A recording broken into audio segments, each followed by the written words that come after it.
शादियां आज एक पवित्र रिश्ता नहीं बल्कि एक श्राप बनती जा रही है Indian culture. Returned from London to celebrate his wife's birthday, but little did he know that this would be his last visit. मेरा नाम अतुल सुभाष है। मैं तकरीबन 34 साल का हूँ। बैंगलोर में रहता हूँ। आज करने जा रहा हूँ। होता ही नहीं है। हुई केस होएगा पहले, जेल होएगा। अगले दिन लड़की छोड़ के चली गई फॉर एग्जांपल, उसमें भी मेंटेनेंस देना। जहां सोशल मीडिया पर आज मैरिड मैन उनके सुसाइड केसेस न्यूज बन रहे हैं। पहले जहां मर्दों को विलन बना दिया जाता था फॉर देयर पेट्रियार्कल वेज, आज औरतों को बना दिया गया है for their false sense of independent womanhood. 6,16,300 per month. Does anybody spend this much? False cases of rape and molestation में तो आज मानो इंडिया दुनिया में सबसे आगे है। लोगों का मानना है कि fake rape cases, assault cases तो औरतों के लिए आज बिजनेस बन चुका है। और इतने प्रोमिनेंट इशू, इतनी आउटरीच वाले इशू के बावजूद एटीट्यूड इस पर कुछ ऐसा है। It's been very tough on her and only she knows the real. None of us know. Nobody knows. Because in our head, our cricketers are hero. Yeah. वो तो कुछ गलत कर ही नहीं सकते हैं। बच्चा है दूध पीता। दिक्कत ये नहीं है कि शादी किसने तोड़ी, किस वजह से टूटी। शायद आज मर्दों की कम्युनिटी जस्टिफिकेशन मांगती है इस 10, 20, 50, 60, 70, 100 करोड़ की एलिमनी की डिमांड का, क्योंकि डर उन्हें भी लगता है कि इतनी मेहनत से उन्होंने जो भी कमाया है, अपने परिवार को जहां तक लेके आए हैं, एक शादी के चक्कर में, गलत इंसान के चक्कर में कहीं वो सब गंवाना ना पड़ जाए। वो डर जो शायद पहले औरतों को भी लगता था। इंडिया की वेडिंग इंडस्ट्री लगभग 10 लाख करोड़ की है, जिसके चक्कर में इंडिया में शादी जोड़ने का और शादी तोड़ने का बिजनेस किसी छोटे मोटे देश के जीडीपी से भी ज्यादा है। आज जो मेरे तुम्हारे सोशल मीडिया फीड पर टूटे हुए मर्द, are men okay, are you okay वाला नैरेटिव लेकर बात कर रहे हैं, सच्चाई उससे भी ज्यादा कड़वी है। एंड इसीलिए इस वीडियो में इंडिया की मैरिज प्रॉब्लम पर आज मैं तुम्हारे लिए बहुत नया पर्सपेक्टिव लेके आया हूं। कुछ ऐसे फैक्ट्स, कुछ ऐसे पॉइंट जो इस वीडियो में हमने डिस्कस करे हैं, जो हो सकता है कई मर्दों को पसंद ना आए, कई औरतों को पसंद ना आए, लेकिन इस बात की गारंटी है कि सच्चाई जो मैं तुम्हें इस वीडियो में दिखाऊंगा वो तुम्हारे सोशल मीडिया पर आने वाले एल्गोरिदम से कहीं अलग है। क्योंकि इस वीडियो में जो हम बात करेंगे वो तुम्हें सवाल पूछने पर मजबूर करेगा। आज क्यों ये दिक्कतें इतनी प्रोमिनेंट हो गई हैं? क्या ये दिक्कतें हमारे तुम्हारे पेरेंट्स, ग्रैंड पेरेंट्स ने भी फेस करी, या ये प्रॉब्लम है मॉडर्न समाज की? तो क्या है ये आज का द इंडियन मैरिज प्रॉब्लम जो इस जनरेशन को एंजाइटी, डिप्रेशन, सैडनेस सब दे रहा है? इस सब पे बात करेंगे इस वीडियो में। तुम्हारा पर्सपेक्टिव इंडियन मैरिज के अराउंड पूरा बदल जाएगा। इस वीडियो को एंड तक देखना। एंड नाउ तुम्हें समझाते हैं the complicated relationship between arrange marriage, love marriage and India की मैरिज इंडस्ट्री। साल में जैसे ही नवंबर का महीना चालू होता है, शादी की रील्स, शादी की बुकिंग, शादी पे पैसा सेव करने के हैक्स, वो सब के अलावा तुम्हारे खुद के जान पहचान वाले दोस्त, कॉलीग, स्कूल के दोस्त, कॉलेज के दोस्त, सबकी शादियों की अपडेट और स्टोरीज तुम्हें देखने को मिलती है। तुम उन्हें देखकर खुश भी होते हो और अगर दिल टूटे आशिक हो तो थोड़ी सी शायद जेलसी भी होती हो, पर तुम्हारे दिमाग में ख्याल यही आता है कि यार सब शादी कर रहे हैं। पर ऐसा है क्यों? मैंने भी सोचा और फिर मेरे सामने आया ये एक नाम, बेली मैकब्रिज का, जो कि फाउंडर हैं एक weekly Christian newspaper the Christian chronicles के। इंग्लिश प्रोफेसर रहे हैं सालों से और ओक्लाहोमा क्रिश्चियन यूनिवर्सिटी के डीन भी, जिन्होंने अपनी रिसर्च में एक बड़ी इंटरेस्टिंग बात बोली कि आजकल कई महीनों में लोग शादी सिर्फ शादी की उस फेस्टिव वाइब के लिए करते हैं, बिना शादी की असली वैल्यूज को समझे। ये सेम थॉट मार्क मैनसन, जिन्होंने वो किताब लिखी है the subtle art of not giving a fuck, ने भी अपने एक ब्लॉग में सेम चीज कही। बात बड़ी अटपटी लगी, लेकिन फिर मैंने थोड़ा और सोचा कि लगभग हर शादी जिसमें मैं इन्वाइटेड था, हल्दी हो, मेहंदी हो, वो 20-25 रस्में हो, दूल्हे की एंट्री हो, दुल्हन की एंट्री हो, वरमाला हो, फेरे हो, इंडियन वेडिंग तो मोटा मोटा 5 दिन चलती है। और इस सब में दूल्हा दुल्हन किसी सेलिब्रिटी से कम नहीं है। इनके पीछे फोटोग्राफर्स की भीड़, ट्रेडिशनल फोटोग्राफर्स हो, सिनेमैटिक वीडियोग्राफर्स हो, रिश्तेदार हो, दोस्त हो, रिश्तेदारों के रिश्तेदार हो, ये सब एक फुल ऑन फेस्टिवल है to cater to the needs of the दुल्हा एंड दुल्हन। मैं ये नहीं कह रहा कि जो ये करते हैं they don't necessarily know the foundation of marriage, but then again, जैसे कई लोगों के, मेरी तुम्हारी तरह पेरेंट्स, ग्रैंड पेरेंट्स सोसाइटी की नॉर्म में घुसकर,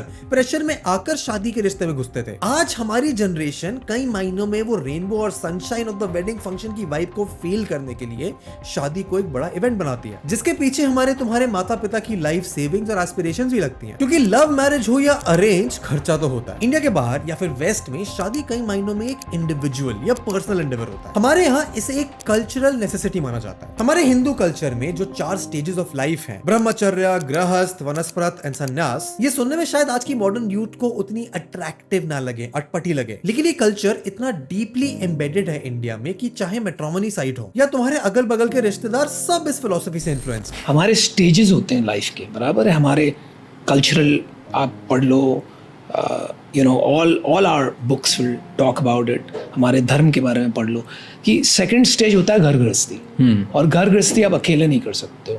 तो ये लाइफ की स्टेजेस होती है जब तक आप संन्यास तक नहीं पहुंचे। कितनों को तो ये तक लगता है कि शादी के बाद उनके कमिटमेंट इश्यूज, उनका टॉक्सिक बिहेवियर या जैसे कुछ बड़े कभी कभार बोल नहीं देते कि जिम्मेदारी आ जाती है तो इंसान अपने आप सुधर जाता है। इसकी शादी करवा दीजिए, जिम्मेदारी आएगी तो सुधर जाएगा। कई मायनों में तो ये सब बकवास है, क्योंकि शादी कोई जादू की झड़ी नहीं है कि घुमाए तो तुम्हें सुधार देगी। शादी ना तुम्हारे अकेलेपन का इलाज है, ना तुम्हारी गुजरती जवानी को बचा सकता है, ना तुम्हारी सोसाइटल रेपुटेशन को। लेकिन फिर वही बात कि इंडिया की मैरिज प्रॉब्लम ऐसी कि एक तरफ पहाड़ दूसरी तरफ खाई, लव मैरिज हो या arrange marriage. Wedding wire India की 2023 की स्टडी के अनुसार 64% अरेंज मैरिज का काउंट घटकर 44% तक डिप कर गया। तो इससे एक मायना ये लगाया जा सकता है कि इंडियन यूथ आज लव मैरिज प्रेफर करता है। बट एक कैवियट इसमें है कि ये ज्यादातर छोटे साइज के सर्वेज जो ज्यादातर बड़े शहरों में किए जा सकते हैं, इनके नंबर्स थोड़े अंडरवेलमिंग या पूरी तरह बायस्ड हो सकते हैं, क्योंकि ये जो रील्स और मीम्स में कहीं आएंगी कहीं जाएंगी, मेरी वाली मेरी मम्मी ही लाएंगी बिलीव करने वाली जनरेशन, बम्बल हो, टिंडर हो, वन नाइट स्टैंड वाला कल्चर हो, विंडो डेटिंग या शॉपिंग जो भी,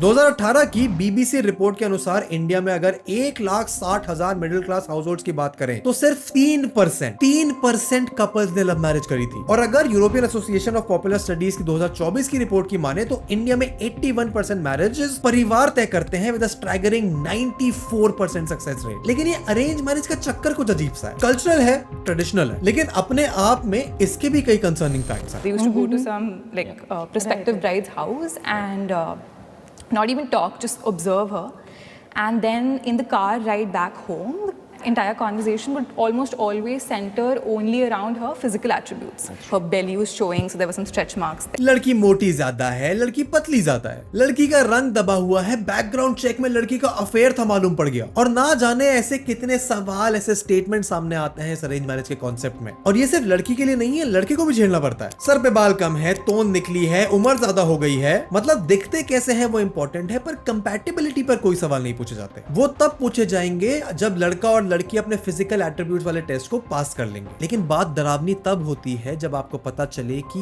ये तक हो सकता है। अरेंज मैरिज की मीटिंग से जब आप निकलते हो और आप लड़के वाले हो, तो ऐसा हो सकता है कि अगर शादी में बात कन्वर्ट ना हो तो लड़की वाले आप पे दहेज मांगने का केस तब भी लगा दे जबकि कोई शादी वादी हुई नहीं है। और उसके बाद होते हैं कलेश, ट्रेडिशनल नॉर्म्स और स्ट्रिक्ट होता है। लड़के के फाइनेंशियल पैकेज पर दहेज की बोली लगती है, डिमांड कॉम्प्रोमाइज की नहीं बल्कि पूरे एक 180 डिग्री चेंज होने लगती है। एक लड़का लड़की शादी होती है, लड़की अपने ऑफिस में काम करती है, लड़का तो वो मेरे पास आया कि सर अपने मदर एंड फादर के साथ, लड़का कह रहा है तो मदर एंड फादर की हमारी बहू ना दारू पीती है, ये करती है, काम से लेट आती है, और उसके लड़के दोस्त है, ये है, और उसका पहले अफेयर था, तलाक चाहिए, वो हमें डराती है। अरेंज मैरिज का वापस से ट्रेंड में आने का सबसे बड़ा रीजन भी शायद यही है कि जब टू टाइमिंग, विंडो शॉपिंग जैसे यूथ वाले कल्चर से लोग बोर हो जाते हैं तो नादा परिंदे घर आजा वाली वाइब सबके अंदर आती है। Well, lot of people want to get married, and what I see through these apps, they're breaking their hearts. They're lying. Seriously? It's constant lying. Like it's the social constant media. hooking up. It's constant. This is going on. They come back. Their heart is broken. They are in depression. But what I'm saying is, why arranged marriage is coming? Because after your heart is broken over these apps, once, I twice, completely thrice, you confide that your parents are not going to force you, but at least do a little reiki of that person and that family background instead of this app where people are lying. जो हमें लाती है Indian society की love marriage की problem पे, जो आज के समय में इतना रोमांटिसाइज कॉन्सेप्ट बन चुका है कि मॉडर्न यूथ के लिए वो एक कॉन्सेप्ट नहीं, रियलिटी है। I mean, I think they're just having fun without putting any kind of label to it. That is, वो friends with benefits नहीं हो गया?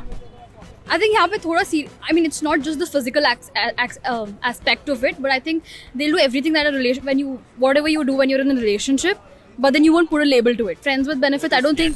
कि भले ही अरेंज मैरिज की बात आ जाए, इस लव, रोमांटिक रिलेशनशिप, कंपेनियनशिप में ही रिलेशनशिप ट्राई किया बिना आगे नहीं बढ़ेंगे। जहां लव मैरिज को पहले परिवार की इज्जत, कास्ट, रिलीजन, क्लास का स्टेटस, एक्सट्रीम केसेस में तो ऑनर किलिंग तक के नाम पर दबा दिया जाता था। लेकिन इन टॉपिक्स पर तो अलग से वीडियो बन सकती है। आज का फोकस है शादी के बाद की प्रॉब्लम्स और कठिनाइयों पर, क्योंकि इंडिया की रियलिटी तो यही है। यहाँ ऑपोजिट सेक्स से इंटरेक्शन बच्चों को सिखाया ही नहीं जाता, और ना ही हमारे माता पिता ने शायद अपने माता पिता से सीखा। एक फिजिकल रोमांटिक रिलेशनशिप जिसमें एक यंग लड़का और लड़की की पर्सनैलिटी, उनके इंटेलेक्ट, इमोशनल टॉलरेंस बिना किसी सुपरविजन के चलती है, जिनको प्यार की एक आधी नॉलेज बॉलीवुड की रोमांटिक फिल्म्स या वेस्टर्न सिटकॉम से है, जहां एक रोमांटिक रिलेशनशिप की समझ इन्हें उस रिलेशनशिप में आने के बाद आती है। एक्सपेक्टेशन में कॉम्प्रोमाइज करना कॉम्पनसेशन लगने लगता है। प्यार मोहब्बत जो पहले ब्लैक एंड व्हाइट में तोला जाता था अब ग्रे लगने लगता है। और रीजंस फिर खासकर इंडिया में false molestation, false rape cases, alimony के इनफेमस केसेस से तो आज आपकी मेरी सबकी सोशल मीडिया फीड पर आती हैं। क्योंकि शादी चलने के 1000 रीजन है और टूटने के उससे भी ज्यादा। शादी करके भी, सालों तक चलाने के बाद तोड़ने वाले भी, शादी करने वाले भी, शादी चलाने वाले भी, सालों तक चलाने के टूटने बाद वाले भी शादी के ना चलने का सिर्फ एक रीजन देते हैं, कंपैटिबिलिटी एंड कंडीशनिंग। लेकिन ये दोनों फैक्टर्स इंडिया में शादी की प्रथा को इतना डिबेटेबल क्यों बना रहे हैं? इंडिया में शादी एक डरावनी प्रॉब्लम क्यों बनती जा रही है? प्यार करो तो समाज से धोखा, और माँ बाप पति या बहू लेकर आए तो कोर्ट कचहरी का विवाद। तो ये मेन वर्सेस वुमेन की पुरानी लड़ाई जब शादी के सिचुएशन में आ जाती है तो इस प्रॉब्लम का कोई सोल्यूशन निकल भी सकता है या नहीं?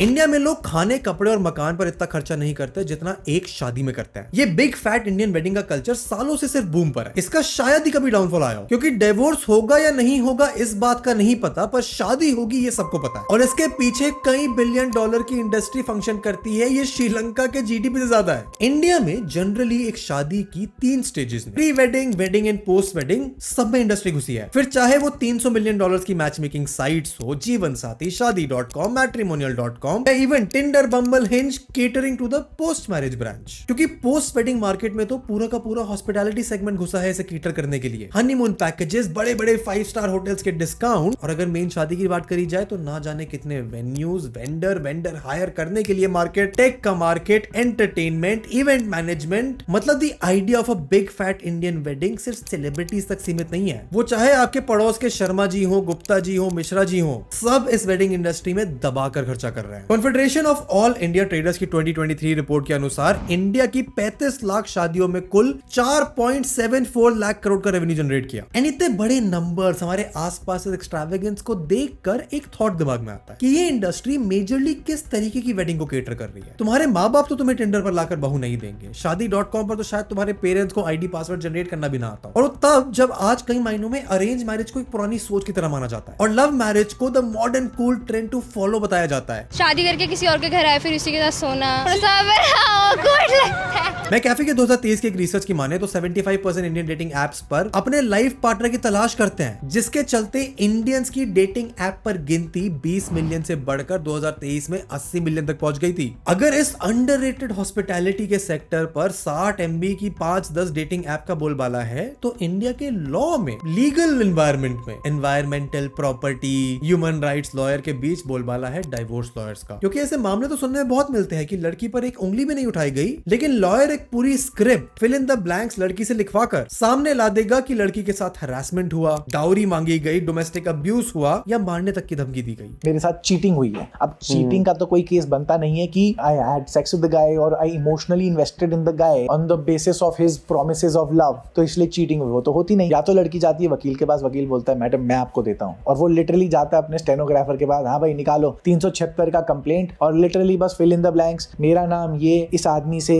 मैं मिली इस वाली जगह पे जहाँ पे उसने मुझसे प्यार से बातें करी, फिर उसके बाद सो एंड सो तारीख को मुझे इस होटल में लेके गया जहाँ पे उसने मुझे नशीला पदार्थ पिला के मेरे साथ शादी का झूठा वादा किया, फिर बाद में बोलता कि मैंने तुम्हारी वीडियो बना ली है और अगर तुमने किसी को भी बताया तो मैं इस वीडियो को वायरल कर दूंगा। हॉलीवुड का एनुअल टर्नओवर कुछ 32 बिलियन है और अमेरिका की डिवोर्स इंडस्ट्री का टर्नओवर 50 बिलियन। और जहां इंडिया आज हॉलीवुड अमेरिकन लाइफस्टाइल से इंस्पिरेशन ले रहा है, तो डिवोर्स के मामले में भी इंडिया उनसे इंस्पिरेशन लेने में पीछे नहीं है। But it is not exactly what it sounds like. According to the National Family and Health Survey, divorce rates have surged by 35% over the past 5 years, signaling a shift in societal norms and economic factors. Urbanisation और औरतों का Indian workforce में include होना is creating divorce as a viable option for women जो अपने आप को independent करना चाहती हैं, अपने आप को फाइनेंशियली सपोर्ट करना चाहती हैं। और वो डाइवोर्स जो एक समय स्टिग्मा हुआ करता था, आज इतना एक्सेसिबल है कि आपको बस एक लॉयर का नंबर चाहिए, भले ही आप पढ़े लिखे हो, मिडिल क्लास से हो, अपर क्लास से हो या पिछड़े समाज से हो। अब वो अलग बात है कि इस पे कैपिटलाइज करने वाले पुलिस से लेकर लॉयर सब अपना कट खाते हैं। ये पैकेज है पूरा Indeed, जो indeed. सप्लाई होता है लॉयर्स की तरफ से हर चीज ही। का पैकेज है भाई, हर चीज का पैकेज है। द प्रॉब्लम इज कि वकील तो एक्सप्लॉइट करेंगे। अगर एक छोटा सा भी तुम इतना सा भी तुम्हें एक वो दोगे ना, एक 1 मिलीमीटर दोगे, तो भाई कोई भी वकील अंदर घुसेगा और पूरा सब कुछ कब्जा करके लेके जाएगा। सेटलमेंट अब 20-30 लाख रुपए से कम में सुनने को ही नहीं आते, जहां अब आदमी औरत को कितनी एलिमनी देगा ये उसकी सैलरी पर नहीं डिपेंड करता। समझो, फर्ज करो, मतलब भगवान करे तुम्हारे साथ ऐसा ना हो, बट हाइपोथेटिकली स्पीकिंग अगर तुम्हारी सैलरी 10,000 है, लेकिन अगर तुम्हारे लाइफस्टाइल में तुम्हारे पिता का बिजनेस है, हो सकता है तुम उनकी खरीदी हुई फॉर्च्यूनर चला रहे हो, मतलब सीधा सीधा समझो कि तुम्हारी लाइफस्टाइल की वैल्यू तुम्हारी सैलरी से, इनकम से ज्यादा है, तो कोर्ट ऑफ लॉ तुम्हारी इनकम नहीं तुम्हारी लाइफस्टाइल को कंसिडर करेगा ये डिसाइड करते हुए कि तुम्हें अपनी डाइवोर्स बीवी को कितनी एलिमनी देनी है। तुम 10,000 की सैलरी में भी लाखों की एलिमनी पे करने का आदेश पा सकते हो जज से। जयपुर के केस में तो हस्बैंड को 22,500 रुपए की एलिमनी सिर्फ इस बेसिस पर रूल किया क्योंकि वो आईफोन जैसा एक महंगा फोन चलाता है जिसमें तुम्हारे पूरे परिवार तक को एलिमनी की अमाउंट में कंट्रीब्यूट करना पड़ सकता है। एंड ये है वन ऑफ द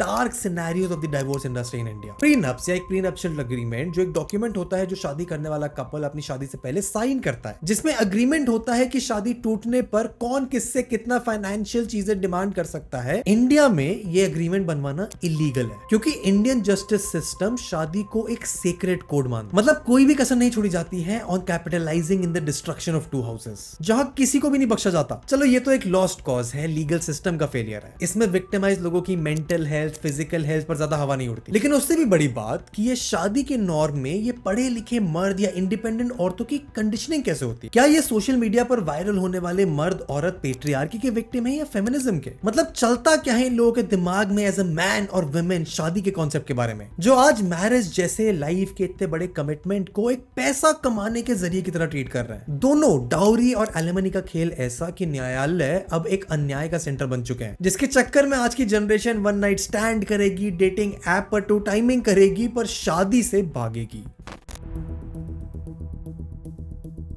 इंस्टाग्राम या यूट्यूब को जब तुम यूज करते हो तो तुम उम्मीद करोगे कि तुम्हारे सामने आने जाने वाले कोई से गाने हिट हो रहे हैं, आलतू फालतू की रील्स, किसी एक्टर का कोई पुराना डायलॉग, कोई सीन। कई मर्द सोशल मीडिया की ही लाइव फीड पर सुसाइड कर रहे हैं। 1-2 घंटे की डिटेल, नुआंस, फुल सेंसिबिलिटी वाली सुसाइड नोट्स अपलोड कर रहे हैं। और सिर्फ लड़के नहीं बल्कि ऐसी खबरें तो अब लड़कियों की भी आ रही है। दिल्ली के इंद्रपुरी में रहने वाली आंचल भाटिया नाम की इस महिला की लाश रविवार को अपने घर में पंखे से लटकती मिली।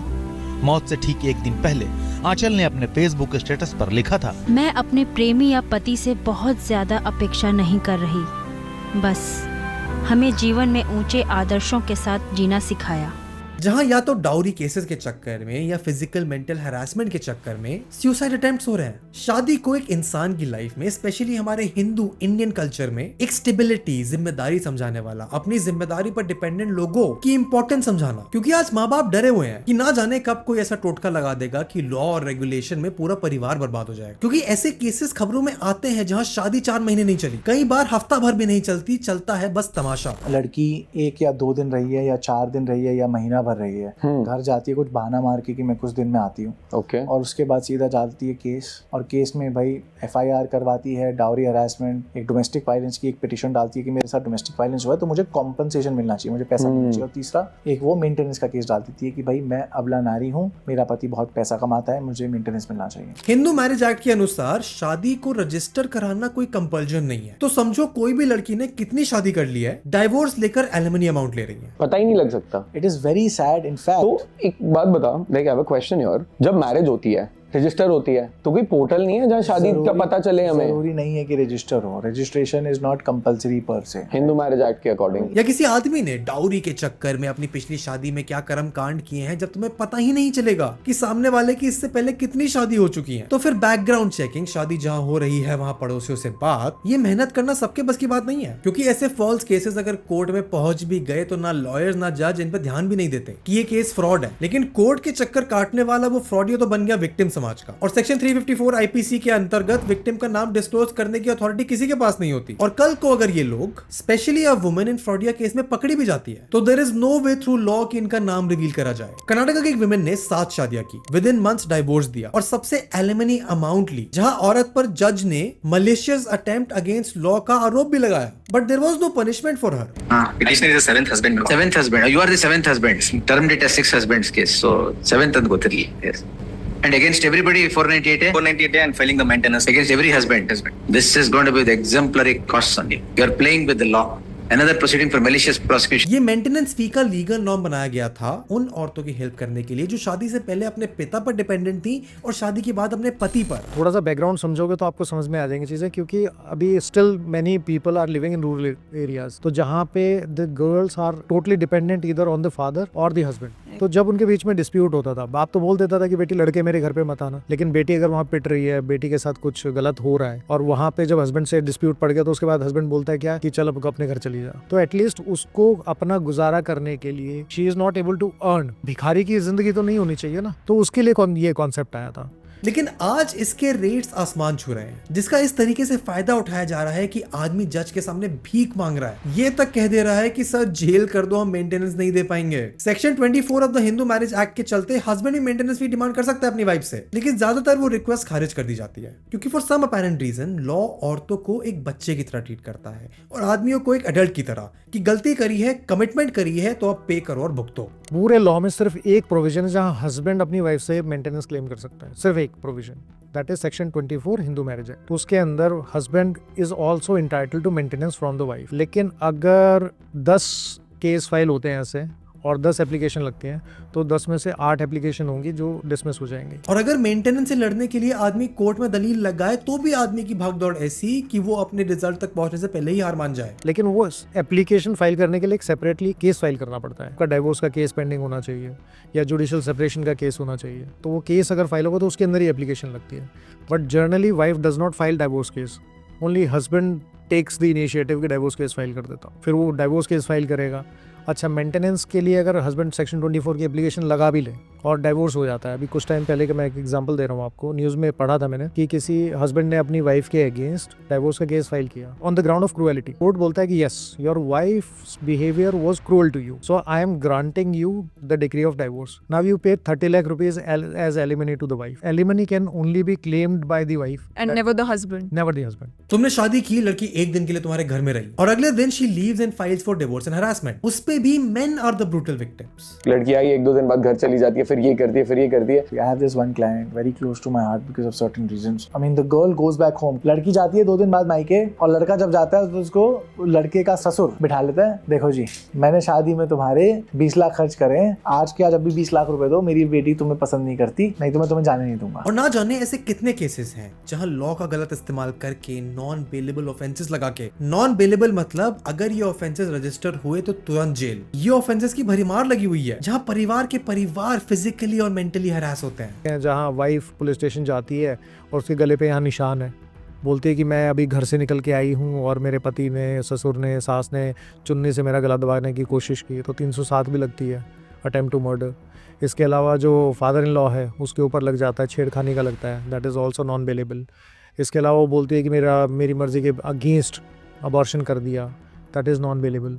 इसके अलावा वो कई बार ये बोल देती है कि मैं प्रेग्नेंट थी, मुझे कुछ खाने को दिया, उसकी वजह से मेरे मुंह से जो हरे हरे झाग आने लग गए, और तो that is basically administration of poisonous substance, that is non bailable. तो ऑलमोस्ट जितने भी एलिगेशन लगते हैं वो नॉन बेलेबल ऑफेंसेस के लगते हैं। और यही केसेस, यही लीगल नॉर्म्स कई बार औरत को भी विक्टिम बनाकर छोड़ते हैं। पंजाब और हरियाणा हाई कोर्ट ने एक केस में रूलिंग दी कि अगर एक औरत अपने मैट्रिमोनियल घर में, यानी कि अपने पति के साथ रहने वाले घर में सुसाइड करती है ड्यू टू मैरिटल स्ट्रेस, तो उस औरत के इन-लॉज और हस्बैंड उस सुसाइड के लिए जरा भी रिस्पॉन्सिबल नहीं है। डाउरी प्रोहिबिशन एक्ट औरतों को दहेज प्रथा से बचने का दावा करता है, लेकिन उसका ना ही इन्फोर्समेंट हमारे देश में तरीके से है और ना ही इस लॉ का मर्दों को डर। मैं और मेरी टीम रिसर्च करते थक गई और डाउरी उसकी वजह से हरासमेंट के ना जाने इतने केसेस सामने आए कि डर लगने लगा कि वीडियो 10-12 घंटे का बनाना पड़ जाएगा। और उन सबके बीच में ये ख्याल आया कि अगर ये न्यूज, ये इन्फॉर्मेशन इतनी एक्सेसिबल है तो सिर्फ हमारे लिए तो नहीं है, आज की जनरेशन, बाकी लोग जो इंटरनेट पर इतना समय बिताते हैं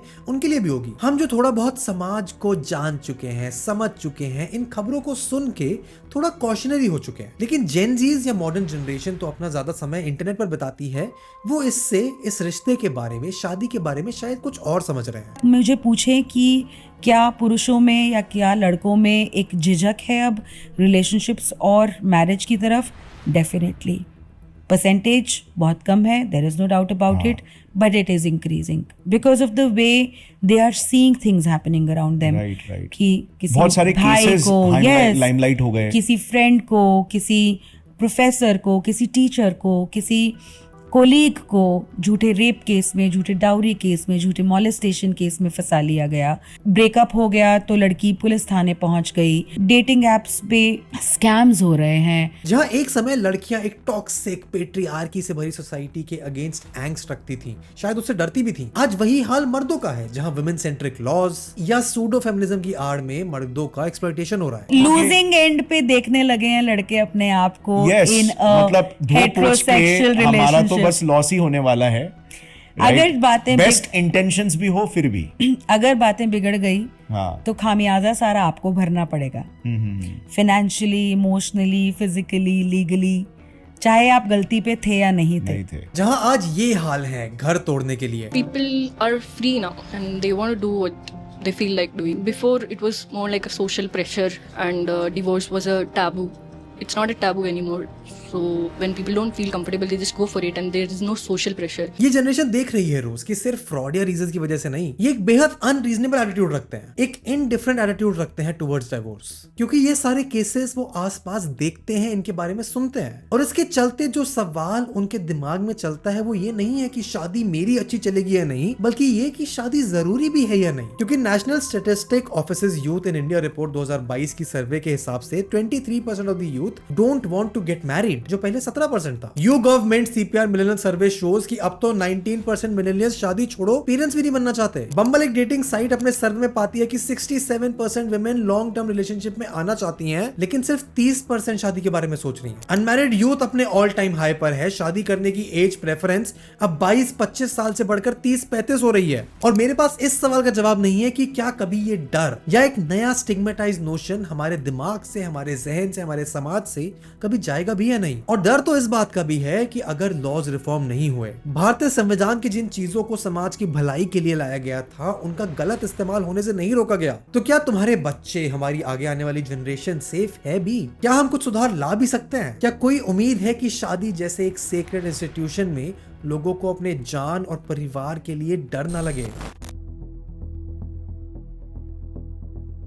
एंड शायद यही है द इंडियन मैरिज प्रॉब्लम। जैसे वीडियो में थोड़ी देर पहले तुम्हें बताया कि इंडिया में प्रीनअप लीगल नहीं है क्योंकि वो शादी की सैंक्टिटी को खराब करता है, लेकिन शादी में किसी की जान भी तो सेक्रेड है, किसी का परिवार भी सेक्रेड है, किसी के बूढ़े माता पिता को इंसान खुद जो इस सिस्टम में बस लीगल प्रॉब्लम्स में हरास हो रहा है, उनका मान सम्मान भी तो सेक्रेड है। क्योंकि शादी करने के बाद उससे निकलने के चक्कर में लोग सुसाइड कर रहे हैं, अपने पति पत्नी को मार के उसके टुकड़े सीमेंट के ट्रक में डालकर वेकेशन पे चले जा रहे हैं। And as someone who is talking about this, मैं बस इतनी दरख्वास्त कर सकता हूँ लोगों से जो इसमें बदलाव ला सकते हैं कि मैरिज के एक इंस्टीट्यूट को थोड़ा लॉजिक और स्ट्रेंथ दे। क्योंकि अगर एक बड़े लैंडस्केप में देखें तो इंडिया में लॉज मेन सेंट्रिक नहीं है, मेंस मेंटल हेल्थ पर कोई स्टैंड नहीं लिया जाता। एंड इसलिए इस वीडियो खत्म करते करते मैं अपनी फीमेल ऑडियंस को एड्रेस करना चाहूंगा कि ये वीडियो मैंने मेन की रील देखकर इंस्टाग्राम पर, यूट्यूब पर नहीं बनाया है, और मेल ऑडियंस को भी एड्रेस करना चाहूंगा कि हर औरत तुम्हारे से एलिमनी लेने नहीं आ रही है। और अब एक सिंपल सा स्टेटमेंट उस हर एक इंसान को जो ये वीडियो देख रहा है कि शादी कोई मजाक नहीं है। शादी सिर्फ बारात में दोस्तों के साथ नाचना, एस्थेटिक फोटोज खींचना,